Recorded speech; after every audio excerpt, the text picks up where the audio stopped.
Hi, everybody. I'm Jeff Weiss, co-chair of Steptoe's International Trade Policy Practice and lead of the firm's supply chain team. Welcome to Supply Chain University, where we dive into the legal, policy, and advocacy issues involving supply chains. To find out more, visit our website at steptoe.com. On this episode, we're going to be talking about the E in ESG and some of the major overlaps with supply chain. Our guest today is Simon Tilling, chemicals and environmental law partner in Steptoe's Brussels and London offices and a core member of Steptoe's ESG team. Simon, thanks so much for joining us, and we're really excited to have you here at Supply Chain University. Great. Thanks, Jeff. Great to be here. So just to start off with the basics, why is ESG, in your view, a supply chain issue? Well, I think we've got to start with why ESG is an issue for just about everybody. I mean, ESG, when you boil it down, is a bunch of risk factors that really go to the long-term sustainability of a business. And in recent times, we're really finding that is undergoing a good deal of scrutiny by the investment community, by shareholders, by stakeholders, and of course by regulators as well. And the reason investors are very interested in this is because it really does go to the long-term value of that investment. And there's some really interesting statistics we're now seeing matching ESG performance and value creation. And I think the whole point of ESG is that it's understanding that the impact of a business is much wider than simply its immediate return on that investment. It has its impact on the wider society and, of course, on the environment. And indeed, it really goes to the license for that business or industry sector to operate. So on the supply chain side, when we're thinking about ESG, I think it's becoming no longer acceptable to say, look, this is outside of my direct control. I do what I do, and the impact my business has, these things are outside of my control. I think actually we're getting increased scrutiny on those things that may be outside of direct control, but that your subsidiary businesses, that your supply chains, that your customers might be doing, that of course has an impact on your business value and on your long-term sustainability. So I think supply chain is a very important part of the ESG agenda. And I think you can look at a number of ESG factors, like the focus on modern slavery in the supply chain, or whether precious minerals are coming from conflict zones and fueling conflict. All of these issues, I think, all feed into this ESG supply chain perspective. So what do you think the big environmental issues are in ESG? And I know there's probably quite a long list there. There is, and I think that's exactly the point, Jeff. There are numerous environmental issues, and I think not only is there a long list, what we really need to understand, and what I think we're increasingly understanding, is how interlinked they all are. Right. I think of the environmental issues, climate change probably dominates, and potentially rightly so. But I think we also have to recognise the impact of biodiversity loss. I think there's a lot of focus on that. We've got a big United Nations conference on biodiversity in China later this year, and I expect to see quite a lot of activities coming out of that. And these are global challenges, but I think there's also a lot of regional and local issues that have environmental impact that are nevertheless a really important part of that equation, like water quality, water scarcity, air quality, sustainable chemistry, how we use resources, what we do with our waste. All of these issues are environmental and taken into consideration on ESG. And I think what's a challenge really on the ESG agenda is that it's very hard to put a business into the good or bad category, because these are often complex issues with really often competing issues at stake. So if I could just take the example in the supply chain of how you move your materials, or how materials move through the supply chain, and the use of packaging. From a carbon footprint, the lighter the packaging, the better. So plastic packaging is one of the lightest materials which can be used. So a low carbon footprint, but it does raise concerns about recycling. Can it be recycled? Will it be recycled? Is the infrastructure in place? Circular economy points. or does it end in the environment? And I think when you take into account food and food production and food waste, where packaging has such an important role, after all that investment of energy and resources in producing food, making sure it gets to the end user and is still fit for consumption. You've got all these different competing interests, and I think ESG is getting more sophisticated at being able to understand that and really track through those impacts. But I think that's one of our most important points about the ESG agenda, is that you really need to get good advice on really what the ESG factors are, so you can understand the full picture when you're trying to deal with these complex environmental issues. Yeah, and it seems like, in addition, the definition of E in ESG, assuming there isn't really a definition, but it seems like it's broad and evolving. And if you look at the German Supply Chain Act, pretty broad coverage on environment.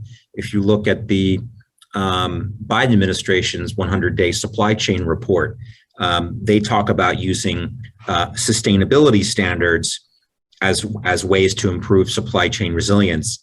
And looking at that, it seems like a pretty broad definition. So I could see things along all the different lines you mentioned potentially coming. And I guess that brings us to a logical next question, which is, what kinds of regulatory action, on these issues are you seeing that affect supply chain? Well, there's a lot of regulatory action, and I think your points, Jeff, about such a wide basket of environmental issues that are contained here means we could spend a long time talking about all the different areas. But there are, I think, a few that we can pick upon by way of illustration, just to illustrate this point that it really is a supply chain question. I think the various regulatory approaches to tackle the issue of deforestation is a really good example. It's a good example for a couple of reasons. First of all, deforestation is a classic environmental issue that touches on so many of those environmental impacts that we were talking about. So we've got clearly the forest being a carbon sink, so the climate change perspective, the biodiversity resource of a forest, but also more locally, it goes to water quality and air quality and the impact on the local environment of the people in that environment. I also think it's a prime example of a supply chain ESG issue, because a lot of the demand for that land and the driver for deforestation is consumption behaviours and patterns in other parts of the world. And it's really driving the need to use that resource for developing countries where there's still a lot of forestry. So it's probably not a surprise that we're seeing quite significant regulatory action in the United States, the European Union, and the United Kingdom, all independently, but in a very similar way. And they're tackling, of course, similar issues using similar mechanisms. But I think it's a good example where there are differences and diverging approach. The list of products that are covered broadly cover the same types of products that you'd expect to see as someone, as a consumer in the of things like palm oil, coffee, cocoa, soy. But there are differences between the different regimes, and the regimes actually tackled slightly different issues. The UK and the US are looking to tackle illegal deforestation. The EU is actually going further to look at forest degradation more widely, even if it's legal in the country where it's happening. So these are really good examples, I think, of ESG supply chain issues coming through. Yeah, and I think on deforestation, the U.S. is, well, there is a proposal to tackle that. We're a little bit behind in terms of where the EU and the UK are, but I have a sense that we will eventually catch up in that area as well. What about carbon emissions in the supply chain?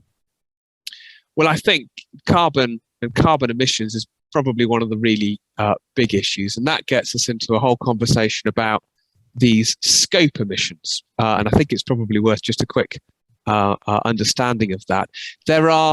We talk about in the world of carbon emissions, scope 1, scope 2, and scope 3 emissions. Now that's jargon, but essentially scope 1 is direct emissions that you're directly responsible for as a business. So when you switch on your gas burners for heat or power, you're directly emitting greenhouse gases. That's very easily within Scope 1. And of course, something you've got direct control of and can measure and manage. Scope 2 is indirect, but that arise from direct consumption by the company. So if you're using electricity, that's your consumption of electricity. That might be from burning fossil fuels elsewhere. That's in your Scope 2. Then you have this slightly nebulous concept of all your other indirect emissions, which are emissions in your value chain, which result from your business activities upstream and downstream. But there's a wide class, and they're quite a nebulous concept of these Scope 3 emissions. But of course, supply chain emissions will be a classic example of Scope 3 emissions.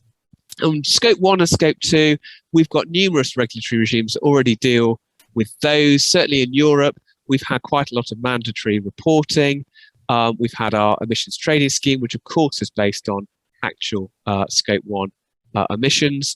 And we've also got various company reporting obligations for Scope 1 and Scope 2. But Scope 3 is very topical in 2022, not least because over in the US, and you'll have views on this too, Jeff, there's of course this proposed rule by the Securities and Exchange Commission, which will ask for reporting on Scope 3 if those are material, or if the company has already said to the market that it's going to have a target or a goal that includes Scope 3 emissions, which really begs the question, how on earth do you draw a circle around those Scope 3 emissions and understand them enough to be confident on those? And there have been some cases in the UK that have really tried to look at some of those questions.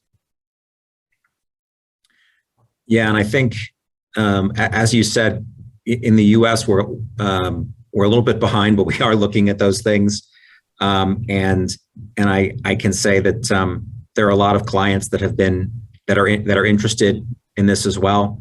That includes governments trying to figure out, what do we need to do in order to get credit under potential carbon border schemes in other jurisdictions, or companies understanding the handwriting is on the wall that there are going to be carbon border adjustments in the EU and other markets, and asking, okay, we understand that we don't know what the EU scheme is going to look like. We're assuming there's going to be a US scheme and others, and those might be not consistent. So what do we do to minimize our exposure? And recognizing that we don't know what's going to happen. But even now, they're saying, okay, can you give us a sense if we wanted to, manufacture in particular markets, and they might even give us a couple of jurisdictions, what's our best bet in terms of minimizing, costs of an eventual CBAM? And so we look at, what are the jurisdictions' Paris commitments? What's the carbon intensity of certain types of plants? Maybe it's steel, so maybe there's different carbon footprints, different types of steel making. What's the regulatory regime look like in that jurisdiction? And where are the trend lines, right? So a particular country, if it's very dependent on the EU, it may be that even if they're not very progressive right now, they might need to be, because that's their biggest market. And so, and it's basically, the question is, okay, look at these markets and rank them. And then, come back in a few months when things are different. And what questions should we be asking our suppliers to get that data? So this has already started to happen. And it's only going to happen, in increasing frequency, as ESG is not just market driven, it's going to be driven by governments as well. And, in that respect, I'm assuming that, litigation is going to be a key risk, as well. And, what do you think clients should be watching for when it comes to the case law? Yeah. Oh, well, I think you're absolutely right that litigation is going to be a key risk, and I think it can arise in a number of different scenarios. And I just want to pick up, Jeff, to begin with, on your comment about this world of uncertainty that we're currently in. We don't have all the answers about what's coming down the line, and we spend a lot of time watching the trends and trying to predict and trying to map this through. But you can have decisions that are made on where you think the position will be at one moment in time, of course, and then there's a lot of activist litigation in the market at the moment. They're trying to test the boundaries of exactly where to draw the line. So there was a really good example just on picking up the point about Scope 3 emissions and where do you draw the line, about whether investment decisions could broadly take into account Paris. This is investment decisions by governments could broadly take into account Paris commitments, or whether they actually had to quantify the Scope 3 emissions from that investment before you could actually make a governmental decision on whether to back something or not. And you can really see it really blurs that regulatory world and the investment world to make, and people are really pushing the boundaries there. So I think it's certainly growing, and I think one of the important lessons here is it's really becoming a boardroom issue. Certainly in Europe, and I'll let you talk about the US and your reflections on that will be great. But in Europe, in various jurisdictions in Europe, we are really seeing companies being held to account for their commitments to the Paris Agreement and whether the reality of their plans actually matches their public commitments.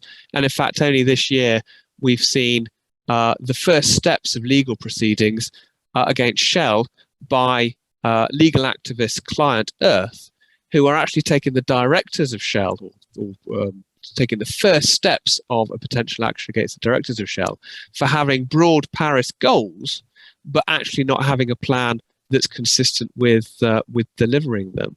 And we're also seeing quite a lot of action against companies for activities outside of their direct control. So there was a big case called the Vedanta case, which was all about how a publicly listed company in London had said, look, we've got a real policy here for sustainability, and it was a broad sustainability agenda. And they released their annual report called Embedding Sustainability that said, this is how we're responsible for all our subsidiaries and all our operations in different parts of the world. And then they were the subject of litigation. And their response was, well, no, we're a separate legal entity from our subsidiaries. We're not responsible for their activities. You'll need to bring the case in Africa. And the High Court in London said, no, you have gone out to the public to say, we are taking sustainability seriously. We are going to supervise this at board level in the parent company. And so the High Court, in fact, it was the Supreme Court in the UK, decided that ultimately they could be responsible for all these activities. So I think there's a really interesting dynamic at the moment between what's said to investors and what's said to the public and the standards you're held to, as well as a real drive of regulatory activity. So there's definitely lots to watch in this agenda. Yeah, and to your point, there's a lot to watch in the US as well. And our partner, Liz Cassidy, who's a partner in the commercial litigation practice here in DC, I actually interviewed her recently on Supply Chain University, where she talked about litigation risks in the US. So please, everyone, check that out. And you can learn more about what's happening on the US side as well. So Simon, thanks so much for joining us. I really appreciate your coming on and hearing your insights. I think it's safe to say, given these developments, it's going to be imperative for companies to know their supply chains with respect to the E in ESG, as well as the other aspects. And we hope you'll come on and periodically update us where things are headed and what companies need to focus on. Certainly will, Jeff. It's been a pleasure. Thank you very much. So that's it for this edition of Supply Chain University. You can find this and all of our videos on steptoe.com. You can also find us on YouTube, where you can like and subscribe. So thanks everyone for joining us, and we'll see you next time.